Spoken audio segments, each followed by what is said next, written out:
વડોદરામાં તંત્રની બેદરકારી. વોર્ડ નંબર 13માં મોટી દુર્ઘટનાનો ભય. આશ્રમ સોસાયટી નવજીવન હાઈસ્કૂલ પાસે જર્જરિત દિવાલ અને નમી ગયેલા 2 વૃક્ષો ખતરારૂપ જોવા મળ્યા. 3 વર્ષથી લેખિત અને મૌખિક રજૂઆત કરવામાં આવી, તેમ છતાં તંત્રએ કોઈ કાર્યવાહી ન કરી, જેને લઈને સ્થાનિકોમાં રોષ વ્યાપ્યો છે. શાળા નજીક હોવાથી દરરોજ સેંકડો વિદ્યાર્થીઓ અને વાલીઓ અહીંથી પસાર થતા હોય છે. ચોમાસામાં ભારે વરસાદ અને પવન વખતે વૃક્ષો ધરાશાયી થઈ જાનહાનિ ભય સતાવી રહ્યો છે. અધિકારીઓને સ્થળ ઉપર બોલાવ્યા છતાં પણ સમસ્યા ઉકેલવામાં આવી નથી. સ્થાનિક રહીશો તાત્કાલિક જોખમી વૃક્ષો દૂર કરી અને દિવાલોનું સમારકામ કરવા માટે તેમના દ્વારા માંગણી કરવામાં આવી છે. આ છે આશ્રમ સોસાયટીની નાકું બાજુમાં આવેલા નવજીવન સ્કૂલની બાજુમાં આ દિવાલ છે. આ પોતિંગ ઝાડ કેટલા 35 વર્ષ 40 વર્ષ જૂનું છે.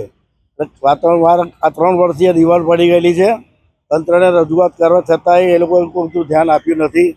બાજુમાં નવજીવન સ્કૂલ આવી, છોકરાઓ બધા છૂટે જઈ ગાડી, રિક્ષાઓ ભરાય છે, નાના છોકરાઓ બધા ભેગા થાય. અને જો વરસાદની ઋતુની અંદર જો મોટી કોઈ જાનહાનિ થઈ અને પડ્યું, તેની જવાબદારી કોણ લેશે? કોઈ છોકરાઓ દટાઈ જશે, બધા મરી જશે, એની જવાબદારી કોણ લેશે? તંત્રને જોવું જોઈએ કે ભાઈ આ જગ્યા પર આવી હાલત છે. ગયા ટાઈમની અંદર જે કોર્પોરેટર હતા એને બી અમે વિડીયો ઉતારીને મોકલેલું, એ લોકો કોઈ કશું બી ધ્યાન આપ્યું નથી. આજના હાલના બી કોર્પોરેટરને બી અમે ફોટાને લેખિતમાં મોકલેલું છે.